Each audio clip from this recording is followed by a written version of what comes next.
Good evening, everybody. I'm just going to start letting you all in. So welcome to our webinar this evening. I'm super excited to bring this to you and see what comes up for you all. So I'm just going to start by doing a little welcome while we wait for everybody to come in. So some of you are watching it during our Zoom call here. Some of you are watching it live on Facebook. So wherever you are, just send a message to say hi. Let me know where you're coming from, where you're tuning in from, what part of the world you're in, and how you're feeling today. I always like to ask that question. So let's have a look who we've got here so far. We have Aisha, we have Lynn. Hi, lovely to meet you and see you.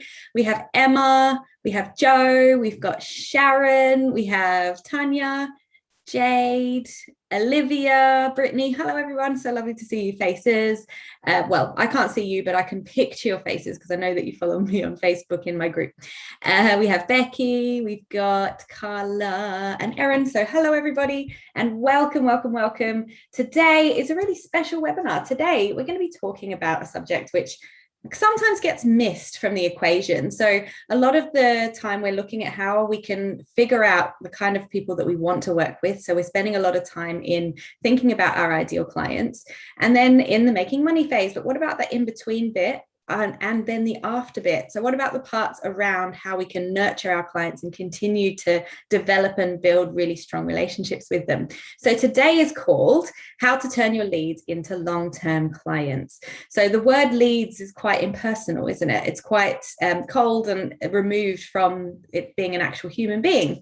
And the word client, or some people like to call them customers or guests or members, whoever they are in your community, we want to make them feel like they are a member of their community, right? So today is all about how we can start thinking about a more long-term plan, a more everlasting cycle. So it's not just about consistently trying to get new people in time and time again. It's about using the network we have and continually trying to gain and create that growth. So when you're working in business, it's not just about the customers, is it? It's also about you. It's also about your growth and the things that you want to develop and work on. And what better way to do than to be continually testing yourself and pushing yourself by thinking of new ways that you can also engage your audience. So that's kind of the nuts and bolts of today and what we're going to be doing. So welcome. I'm Leah. For any of you who don't know, I'm the founder of Get Comfy with Money. Now, my goal, my mission is to help to uncap limitations for women in particular, who are business owners, who are trying to become financially independent. So when I say financially independent, this could mean a range of things to different people. But when it comes to money, conversations can be difficult. And I want to help normalize conversations. I want to help us to think of ways that we can make more money with the resources that we have, how we can turn our passions, our crafts, our dreams into actual tangible financial results, and how we can start to develop systems to manage our finances better. So when it comes to business and finance, the two come hand in hand. And one huge part of that is marketing. So some people say to me, are you a business coach? Are you a money coach? Are you a life coach? I would say that when you're addressing your money, everything else starts to become lighter and easier in other areas of your life. So money is so much attached to our emotions, to how we respond to our network, to relationships, when we're trying to figure out how we're running our money, how we're using it, and how the best to make that slot in to create the life we want. When we're looking at our business, similarly, we need to always think of finance. Finance is a key component to making a business work, having it become profitable, and figuring out ways to make it sustainable so that we're not completely burnt out when we're working. So I want to bring to you some additional methods to help kind of ease your productivity, ease your processes, and help you become really, really confident with your finance. So as I said, today is all about turning your leads into long-term clients. So if you have any questions throughout the session, please feel free to put them in the chat box. If you want to share anything, you're also welcome to as well. Just put a Q or an Q for question, S for share in the chat box, and I'll be able to answer your questions throughout. At the end as well, I'll also open for questions if you have anything slightly related or slightly unrelated that you'd like me to tackle or talk to you about as well. So I'm here to help try and make this a really fun and engaging experience for you. So today we're going to be talking about one key phase from developing that network, from having your clients and continually turning them into a more of a recyclable system, let's say. So when I'm talking about this, I'm specifically talking about the creative industry the coaching industry, or consultants. So online businesses or in person, but we're talking about here how we can kind of generate different ways of thinking about the products and services that we offer. So to start with, I want to just talk over the client cycle. So you may have heard of this before, but this is kind of the process or the way that we look at the life cycle of our clients. So I'm going to bring up a screen share on my iPad as we draw this out, so I can kind of show you a little bit of an overview of how we can start thinking about the clients that we have working. So client cycle. The client cycle, as you may know it already, so it starts with lead generation. So what is lead generation? This basically means getting somebody who is interested, either warm or cold, in your product or service. So this is having some type of interaction, whether it's in face, in person, or whether it's online through a messaged conversation that you might be having, whether you've had a conversation, they've responded to an email that you've sent out on your mailing list, whether they've gone onto your website and sent you a contact email to try and get in touch about your services. However it is, you're receiving a lead, you're getting a connection to a specific person. So when we're looking at a coaching, consulting, or creative business, what we could be then looking at is that lead then turns into an appointment. So we convert that lead into an appointment. So this could be a meeting, this could be an online Zoom call, this could be an in-person session, some type of way that you're having that connection where you're then going to talk about your product or service. So from there, if all goes well, and if they're a good match for you and you're a good match for them, that could turn into a new client. So that becomes someone who's on your books. And with that, the fun part is we get paid. So you get your new client, you pitch your product or service to them, they decide they want to go ahead, and happy days, they pay. So from there, you would then provide your service. And from there, you will provide the service. And at the end, you may have some type of evaluation. So it may be like a summary or like some way that you sum up to them that it's the end of the program. Maybe there's a certificate. If you've got a product that you give them or you're creating for them, giving them that product, there may be some type of feedback that you're asking for at the end. So that's what we'd call maybe like a standard client cycle. And then once you finish that evaluation, you go back to the start and you're back to lead generation to try and find new people. So this is one method, but this isn't the method that is the most effective for using our network and growing and developing that really close sense of community. So when we're looking at in a slightly different approach, and what we're going to be focusing on today is this way. So we still have lead generation. That's still an important part. And we're still converting to appointment. So we're still getting them in the door, booking, having a chat with them, figuring out what we want and what the service they want is. And we're still having them turn into a new client. And we're still getting paid. So this is all important. And we're still providing a service. So nothing changes here. This is where it becomes slightly different. So we would want to include an evaluation for sure, but also a celebration. So I think sometimes we forget the importance of celebrating and honoring the end of a cycle. And it's actually really important to the ongoing use of that chain or that relationship extending and continuing.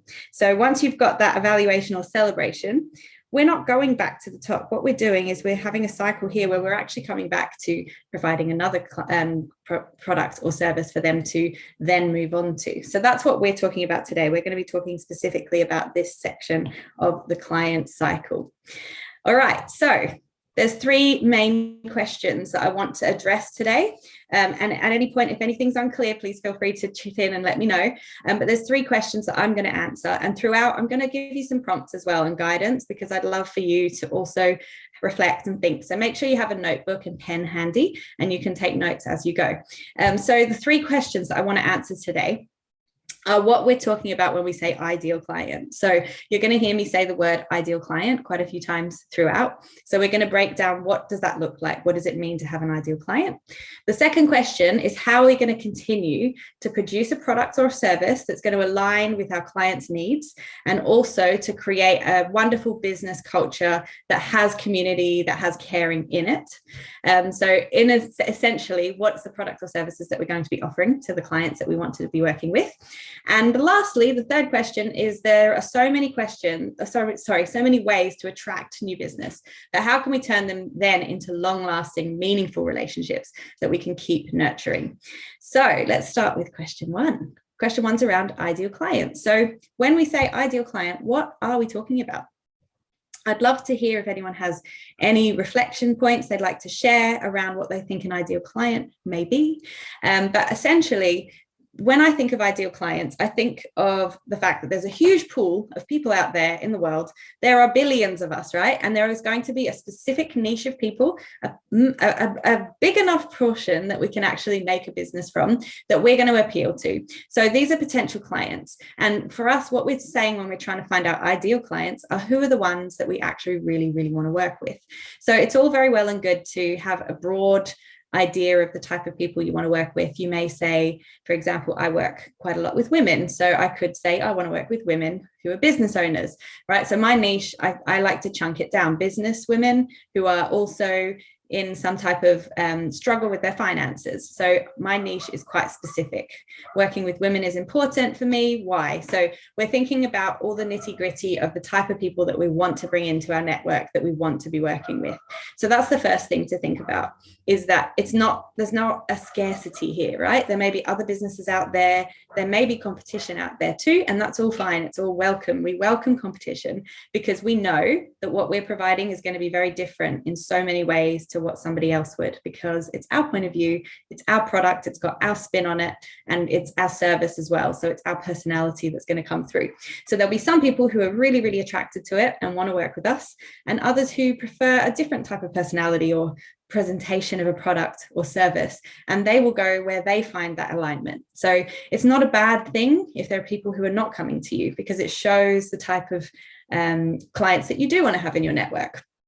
So when we define our ideal client, it helps us to make really clear decisions, because this will help us to figure out who we want to work with and make sure that we're staying away from the clients that are wrong for our business.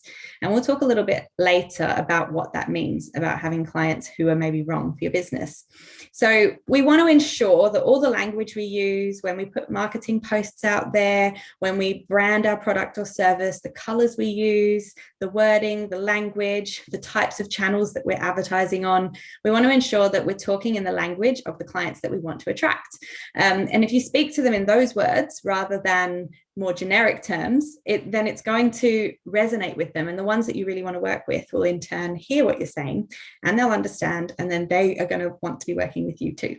So for me, it's not about having every women business owner out there who is interested in getting better with their finances come to me too. There's a personality match. So I want to be passionate about them. I want to be excited about their business and what they're working on. So for me, it's really important to hone down who that ideal client is and talk to them in the language that I know I like to hear, so that I can provide a product or service that I know works for them too. So hopefully this is resonating with you all so far. Are you all with me? Are you all on board? Are you understanding what we're going through as we start to talk about these clients? Yes, awesome. Cool. So the first thing you can do when we're starting to think about who our ideal client is to start thinking who your yes client is. So I like to call them your yes clients and your no clients. It's very clear for you if you can make a very distinct list that shows very clearly who are the people, yes, you do want to work with, who are the people, no, you don't. So just a few questions for you. So I'm going to ask questions throughout and give you just a few minutes in between just to work on the answers and reflect on them and how they land for you. So my first question for you is, do you know who your ideal client is? That's a very good starting point. Do you actually know who it is that you want to work with? Have you got this written down? Have you got it in your head just, or is it something that you're still developing? I'd love to know for you who it is that you're actually really wanting to work with. So do you know who your ideal client is? And once you've got a bit more of an idea of that, the next question is, who brings you joy to work with? So when you're thinking about what gets you up every day, every morning, when you wake up and you get excited about working, who are the people that you're wanting to be serving? Who brings you joy to work with? So I know for myself, I love to work with creatives, with consultants, and with coaches. I feel a real affinity to those that are in those types of roles. Creatives, because I feel very connected to different industries like the music industry, to photography, to illustrators, to people who are running their own business. I love the mentality that comes with the creative side of us. So I resonate really well when I feel excited about the business or service that someone is setting up. Consultants and coaches also have a very similar mentality where they're potentially more entrepreneurial. So I enjoy working with those types of clients. It brings me joy to see them turning their passions into business. So have a think about it from your side. Who are the people who bring you joy to work with? Even if you want to, you can write names down of some of the clients that you do work with already that are the ones that you particularly like to work with. And if you're just starting out, that's fine too, but think about the type of people that you would feel joy working with. So your first question is, do you know who your ideal client is? Second one is, who brings you joy to work with? I'm just going to give you about 30 seconds to just reflect on that and write that down.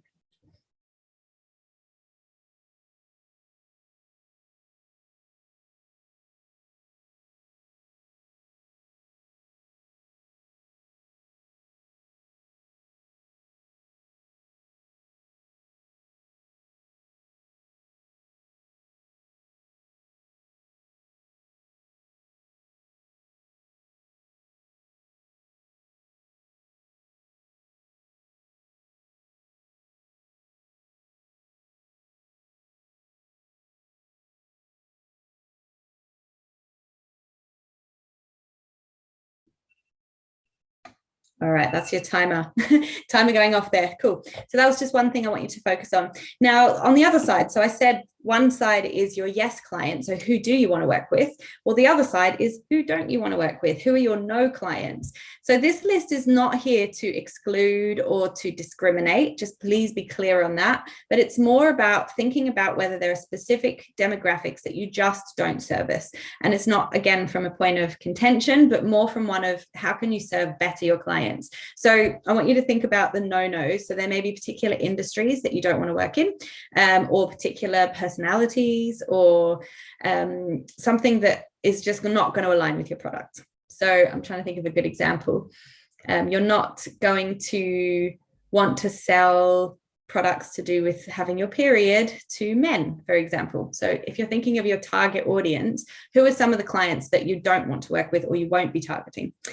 Be really honest with that as well, because it's important to honor that and understand it so you know who you're trying to target. This list that you start to create about your no's. So I recommend you write down a few of the things for yourself that you're like, I don't want to work with people like that. So for me, one of my top no's is people who are not self-reliant or who are not going to take initiative, because I can be here, I can hold the fort, I can show you what to do, I can help you and I can guide you, but I'm not the person who's able to press send or press go. So if you're not the type of person who can say go, it's going to be very hard for us to work together. So that's a really important point when I'm thinking of who I want to work with too. So this is a standard that you're going to be able to hold yourself to in the future. So when you get a client or business or someone coming to you saying they'd like to work with you or engage in your services, you have a very clear set of guidelines that will be in your mind as well as down on paper that you know is your measure of why you're saying yes or no to them. So if you know, oh, I've decided that these are my no list, you don't have to tell the client that. In fact, please don't. But at least you could go in and say confidently, unfortunately, I'm unavailable for whatever reason, knowing that it's because it doesn't align with who you want to work with. So have a little think about that, write down that list. So I'll give you 30 seconds just to write down any of those little things that you believe will contribute to your no list of people you'd rather not or don't want to work with.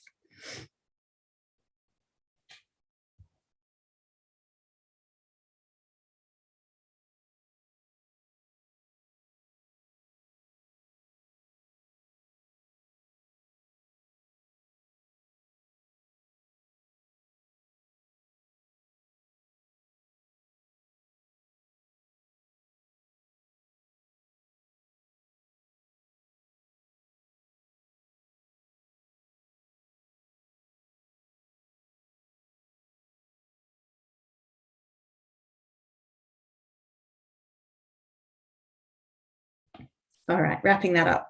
So now you have a bit of a list there of your yes and your no's when you're thinking about the types of people you'd like to work with. One last thing I want you to think about is doing some research. So spend a little time, which we're not going to do now, but in your spare time, make a note that I want you to research your target audience. So this is how you start to get really, really clear on the types of people that you want to be attracting in the first place. So with these people, you need to be able to answer the following questions. What would my ideal client hear in my message? So what are the words and the phrases that my ideal client would like to hear? Where are my ideal clients spending their time? So if this is thinking about platforms, are they on Instagram? Are they on Facebook? Are they on TikTok? Are they on LinkedIn? Are they on YouTube, on email? Where are they hanging out? Is it in person? Are they going to be at networking events? Are they going to be at functions that you go to in education centers? So start thinking about where they'll be and how do they perceive your product. So when you talk about it with them, are they going to understand what your product is? Are they going to resonate with it? Are you using language that's something that they will connect with? So that's how we can start to think about who our ideal client is and how we can start to reach them. Now, question number 2, which I said I was going to answer, which is around producing a product or service that aligns with our clients' needs. So this is exciting. This is where we get to be creative. So all of our creative juices can get flowing as we start to think about the things that we want to be offering to our clients. So when I'm thinking about this, this is your offer. This is the service or the product that you're going to provide to your clients. This is the thing you're going to be inviting them to use or to be part of or to purchase from you. So when I say offer, thinking anything for myself, for example, as a coach, I offer a one-on-one coaching program. I offer group sessions. I offer an online course. I offer free workshops and challenges. I offer a community, a Facebook group where people can go to relate and talk and get more educated on money.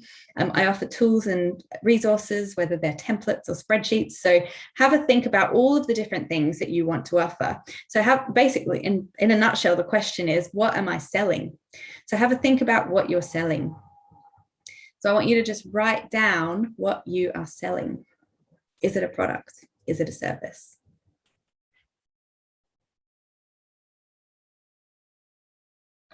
And moving on from there, once you've written down what you are selling or what you are offering, what are some of the other associated services that could go along with that, that could maybe be add-ons or other services or products that you'd like to provide either now or in the future? So for example, maybe you sell candles and you've decided that you'd like to have wax melts as well. So you go and you create a line of wax melts that accompany your candles, and maybe you sell them as a bundle. So start thinking of other products that are associated to you and your brand that you could incorporate and have as an additional income stream. This is also a good time to start thinking about the types of products or services that are in demand. So are people asking for something in particular? This comes into your research as well. So are there people already craving something that you can identify as a gap in the market? Or a great way to start this is by yourself doing research. So is there a specific product or service that you wish was there that you're not able to find yourself, and you can identify that gap in the market? Veto on that, though, I do say it's an interesting idea to think of the things that are lacking, but make sure it's an industry that you're actually passionate about. For example, I love dessert. I love going to have dessert in restaurants, and a few years back, I thought it would be great to open a dessert restaurant because, you know, I like to eat dessert. But the more I thought about it, the more I realized I don't want to open a dessert restaurant. I want to be in the dessert restaurant. So have a think about that if you're looking at it from a perspective of, are there gaps in the market, products or services that you're looking for, whether you're actually passionate about it or if you wish somebody else could do it.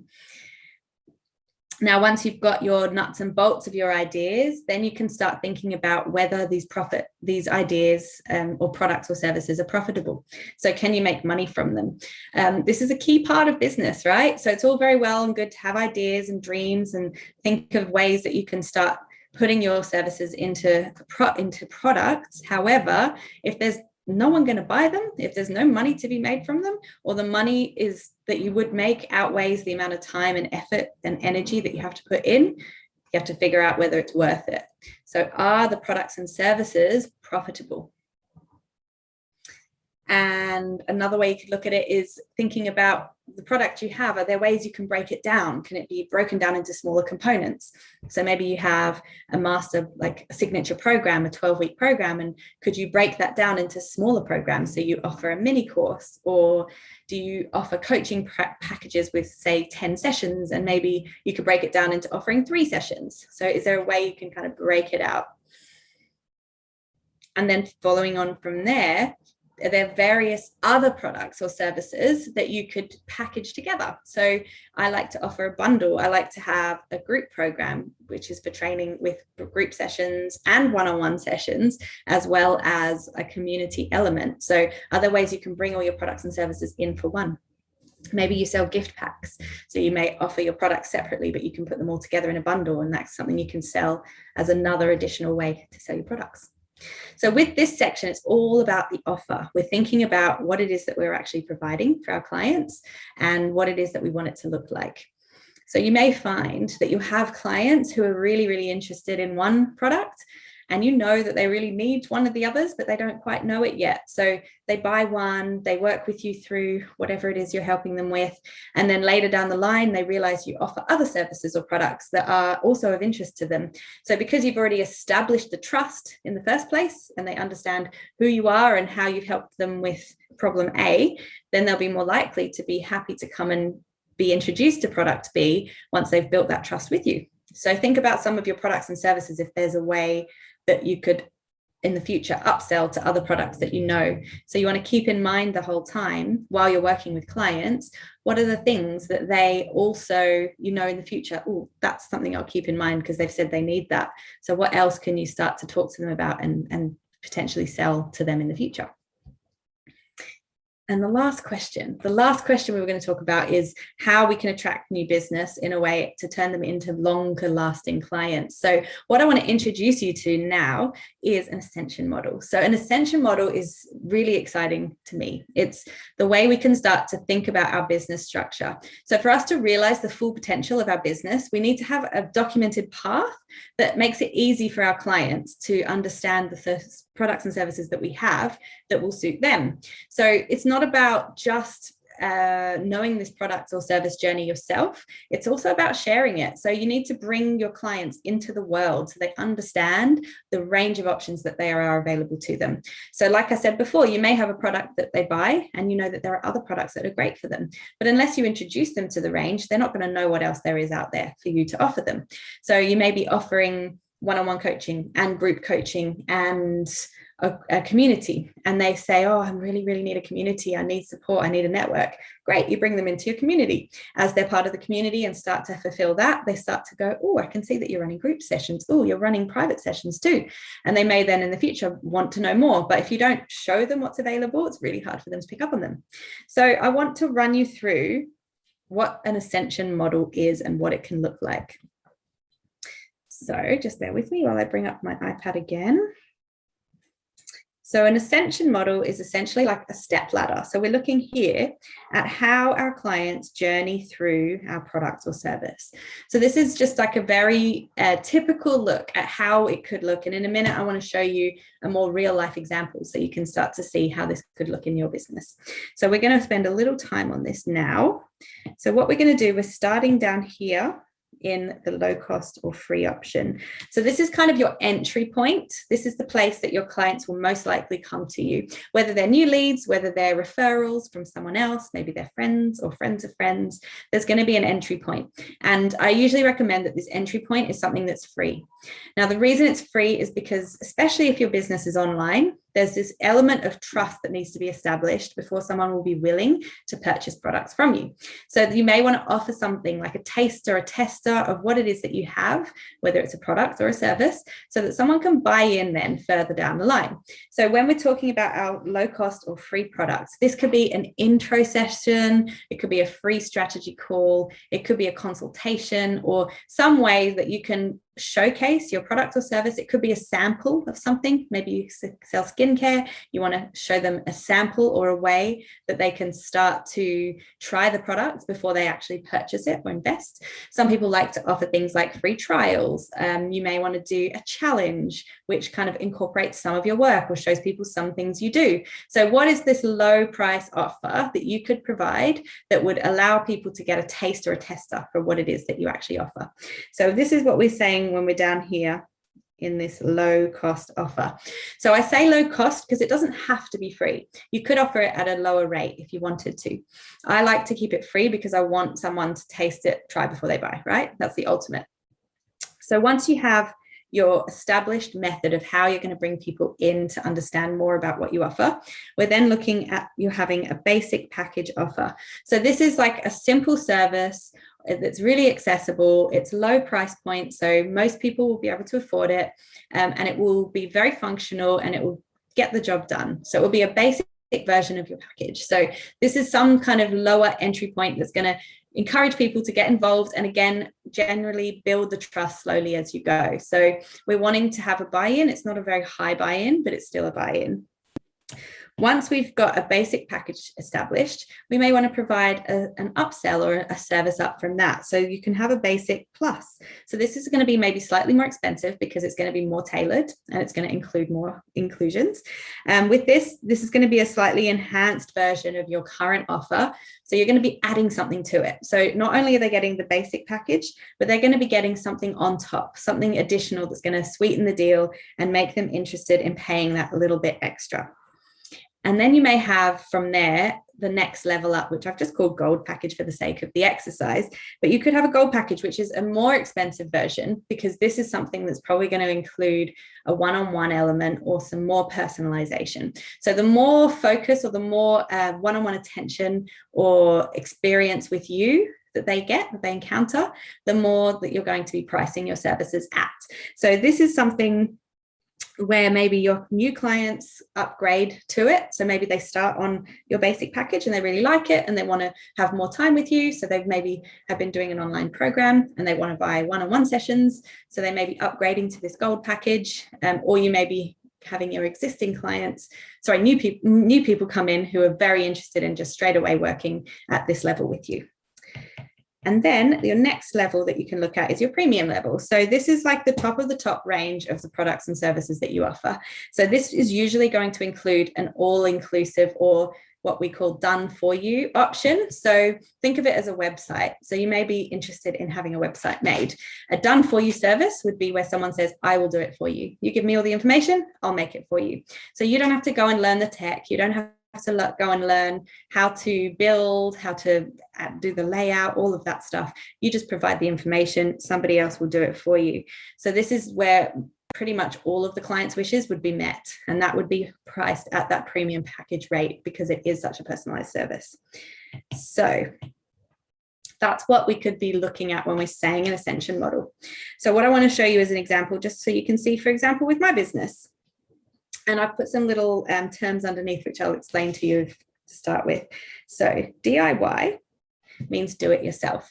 So when we're looking at these types of products, this one and this one, these are services or products that the client does themselves. So for example, we're in a masterclass right now. So I have one element where I'm talking to you and guiding you. However, there's a lot of self-led work. You're going to be taking notes. You're going to be thinking about how this applies to your business.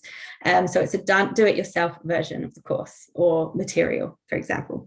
The next level up, the online course, which is something that I offer as well. So I have a financial foundations program, which is an online course, which is completely self-led. So you can spend the next 8 to 12 weeks going through the course material at your own pace, deciding what works for you, what doesn't, and developing your skills as you go. Again, that's do it yourself. So that's got that DIY element. Now, when we're looking at the next class up, we could be looking at adding something to it. So that's taking that basic package and adding that plus to it. And when we have any services like this becomes a DWY, which is done with you. So it's not as detached as the do-it-yourself. There is that element where you're working alongside. So maybe I have a group program and you can come onto calls with me and we talk, and there's me guiding and helping you as well. So I'm assisting you. I'm doing it alongside you. This also comes into one-on-one coaching as well. So we're creating personalized plans and action steps, and I'm doing it with you. I'm here for the ride with you. I'm holding your hand and guiding you along. And then you can have services or products that are done for you. By the way, they don't have to go in this order. This is just a demonstration of an example to kind of give you an idea of what it could look like. But the done for you services are the ones where it's much more hands off. So this could be more bespoke. So I've written here marketing or sales service. So for example, instead of me saying, this is how you can market your content, here's a template that you can fill in and put all your ideas down so that you have a structure for your content. I'm saying, I'm going to outsource it completely. I'm going to hand it all over to somebody else. They're going to do it. They'll make the art. They'll write the posts. They'll post and schedule it, all of that. So your done for you elements are definitely in the higher price point. And this is the way you can start to think about stepping your clients through products. Cool. So any questions? Does anyone have any questions so far about everything that we've gone through? I know we've been covering a lot of material here, but I wanted to just give you an overview of what it looks like to start thinking a little bit more holistically about how you can expand your business and how you can start applying different things to what you already have. So you're not adding so much extra workload, you're just creating a journey for your clients to go through. There's a couple of tips that I want to share with you as well, which are just around how we can really maximize the leads that we have and help to make them feel like they're part of the community. So let me bring up my iPad again for you. So I want to share these tips. There's like kind of 5 key parts to me that I believe are really, really important to keeping your clients warm, keeping them feeling like they're part of your community and really included, and that they're really enjoying being part of that community. So the first tip I have, anything to do with selling, whether you're thinking of selling one product or service or a plethora of them, is give help freely. If there was actually one bit of advice I could give, this is it. This is the point. Give your help freely. And what I mean by that is be generous with your offering. So give things to people for free without expecting anything in return, because if you're focusing on the goal of a sale, it's much, much harder to reach it, because it's psychologically, people will pick up on that and know that that's the end goal. However, if you genuinely walk into an interaction with another human being, whether it's someone that you see as a client or not, if your motive or your goal is to help that person rather than help them for a result, it's going to be a much more pleasant interaction for everyone involved. You're going to feel really good because you're able to help somebody with what they need. They're going to feel really heard and listened to and also accepted. And that's also going to help develop trust. So sales doesn't have to be sleazy. It doesn't have to be pitchy or like you're trying to get something from someone. It can be really natural and organic. And the way to do that, a really good starting point, is to help freely. So people say to me all the time, I don't want to give away my content. I don't want people to have this for free. I've put so much time into this. Or what happens if I give everything for free and then there's nothing else for me to give them?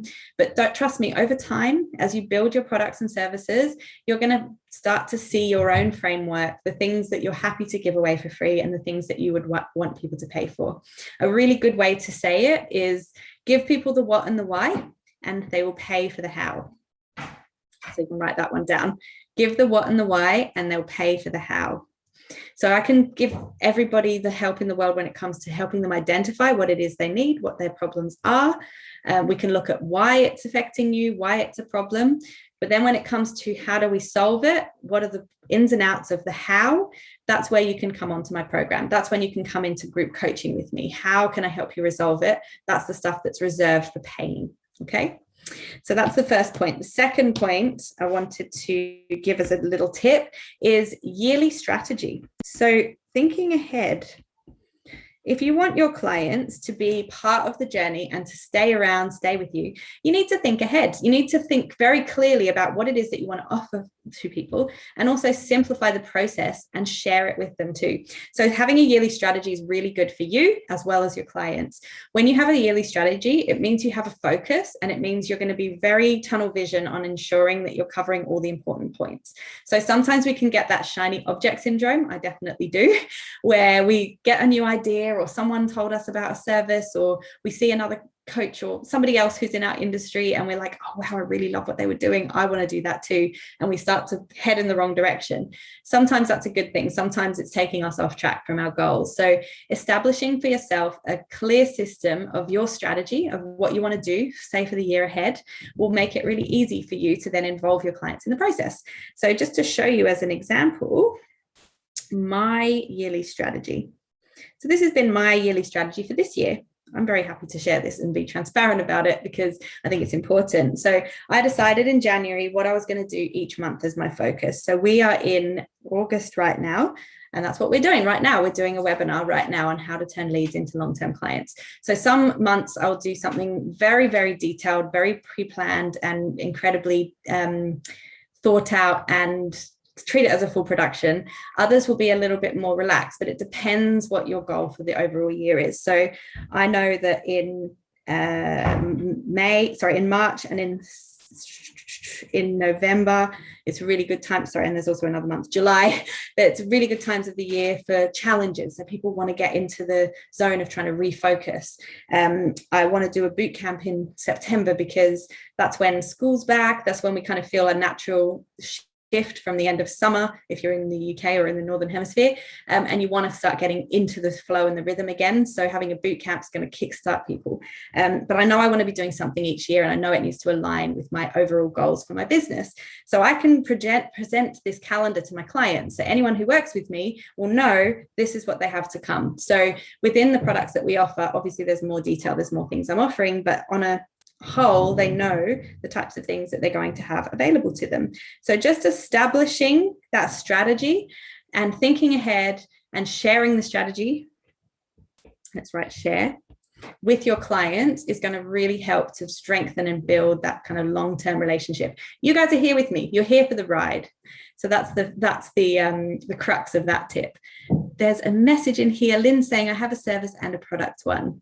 Amazing. Thank you. Thanks for sharing. I'd be interested to hear what your product and service one are, if you wouldn't mind sharing, Lynn. Just if you write that, I'll come back to it in a minute.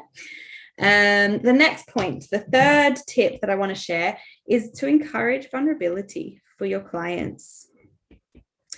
And I don't mean this in an exploitative way at all, but you want to create intimacy and you want to create a safe space, and you want your clients or your members or your customers to feel that sense of that you really care about them and you're putting time aside for them and you're really interested and invested in them and their journey. So that's a really important key point to think about, whether you're a consultant or a creative or a coach, like just ensuring that whatever you're providing, you're creating an experience, which is something that your clients will want to be part of and want to continue being part of.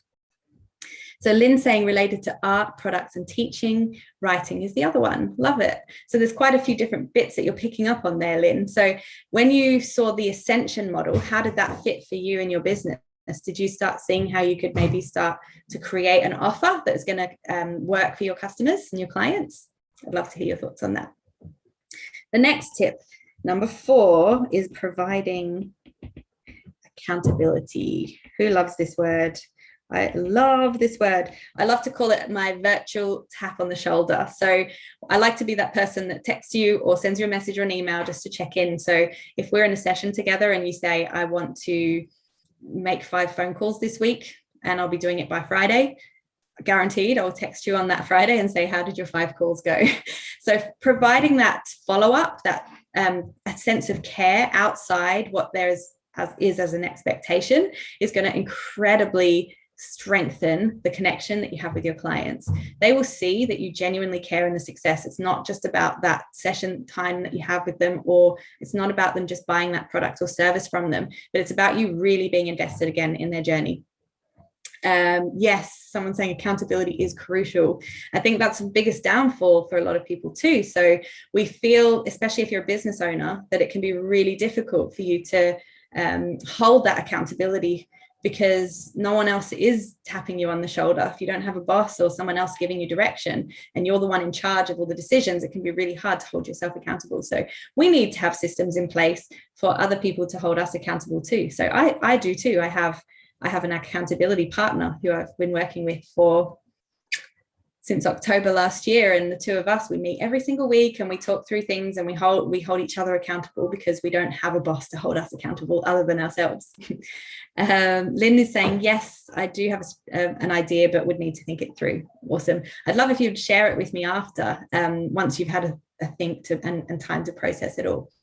And then the last one, which I think is really important as well, and we don't do it enough, is celebrating. So I mentioned this earlier as well. So when I say celebrate, it's not just like, yay, well done.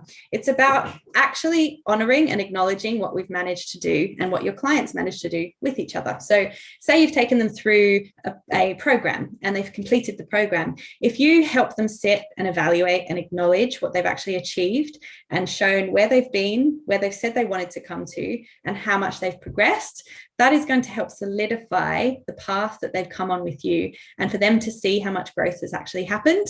And that's going to encourage them to come back in as a client again. So if they see the natural progression, say they've gone through a program, which is a 12-week program, I like to use that, and they've come with you on that journey, they've agreed, they've signed up, they've invested, and then at the end, you've turned around and said to them, oh my gosh, I'm so proud of you. Look what you've done. You've managed to achieve this, this, and this. And what I have for you now is another product or service that is going to help you with the bits that are you still have gaps with, or that we still haven't quite refined or developed. And this is how I'm going to help you. And I'm also going to be here to celebrate when you get those too. So that's another really key point, is like closing the cycle. So we don't want to just finish and then up in a puff of air. We want to acknowledge the process. We want to seal it with a celebration. And everyone's idea of celebration is different. So for some, it may be an actual physical thing that you do. It may be a gift. It may be just a pat on the back. But I'm not saying that's what you have to do for all your clients, but what you can do is encourage them to celebrate as well, for them to sit and acknowledge what they've actually managed to achieve.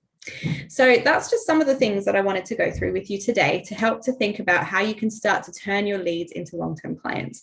Obviously, this is a subject we could talk about for hours and hours and hours. There could be questions on it. We could be delving really deep into all of the detail. But for me, it was about highlighting that there are ways you can start to structure your business that's going to be really useful and helpful for you. Now, I have a program, which is my Financial Foundations program, which is all about incorporating all of the things that we've spoken about today, whether it's how you want to find your ideal clients, so how to really hone in on the type of people you want to work with, how you're going to price yourself, how you're going to structure your business, how you're going to think about the incomings and outgoings, both on a personal level and on a business level. So when I'm talking about finance and financial foundations, I'm not just saying we get a spreadsheet and we do a budget. I'm thinking about how much do you cost to live versus how much does your business need to run? How do the two work together? Because there's always that cross section when you're a business owner and you're trying to make your business kind of run or take off. And how we can do that in a nurturing environment that's got accountability, that has support, and all of the things that you really need to keep yourself going. So I'm offering, for those who are watching this now, for the next 24 hours, a free strategy call. So in that strategy call, you're more than welcome to talk through your own personalized journey. We can look through your Ascension model. We can start thinking about your offer in more detail and how you can start to build that system that's going to help you to keep those clients really engaged and happy and help and enjoying your community. It's not about a trap. It's not about trying to sell a bogus product. It's about, at the end of the day, creating a service or a product that is truly aligning with what your clients need. So that's something for me that's really important. And like I said, I always love to be sure that I'm aligned with the people that I work with too. So for people who come into my program, I like to keep the community really small. I'm working with 20 to 25 women in business at the same time. All of the clients I have currently are from different parts of the world, different industries, but they share the same vision, which is that they want to build their business. They want to become more strongly financially independent, and they want to be able to find ways to create a community as well. So it's not just about making money. It's about living a lifestyle they want and having a sustainable business that allows them to do the things they want to now, not just when they retire. So if this is something that's interesting to you, please feel free to book in for the strategy call. I'm going to send you a link to my calendar now. Please don't share this with anyone. This is just for people who are on the call. And I'd be happy to help you dissect your own plan. We can have a look at whether we're a good fit and whether the Financial Foundations program is something that will align with you and your journey. So thank you all so much for coming today. If there are any questions, please do put them in the chat box. I'm just going to check on Facebook as well, whether there are any questions on there. None just yet. And yeah, if anyone in the Zoom call as well, if you have any questions, please feel free to ask. If you want to ask anything after the session as well, you're more than welcome to ask later, because we do have that option to, I do have the option for you to contact me on Facebook Messenger if you want to, and ask more personalized questions one-on-one. If you're not keen to do so on a group scenario, that's totally fine too. But yeah, it's been absolutely awesome to connect with you all. I'm really excited to hear what comes out of it. So I know you're probably all going to go away now and work on your Ascension models and start thinking about how you want to structure your business, the types of products that you'd like to be offering, and just thinking about those tips. So those 5 things, just to recap: make sure you're helping freely, you're making sure that you're providing a really great service or product, having a strategy that you share with your clients so they can see your vision, thinking about encouraging vulnerability so that there's that rapport that you can build with your clients, providing accountability so that people feel like they have someone accountable, that they're accountable to, so that they continue to achieve their goals, and also celebrating their successes. So you're there to help celebrate all the good moments as well as be there for the challenges. So thanks again for your time today. I hope you've enjoyed this session. I'm here if you would like to book that one-on-one coaching session with me. We can talk through all of your personalized side of things. And I hope you have a fantastic rest of your evening or day or morning, wherever you are in the world. And I will see you all very, very soon. Take care.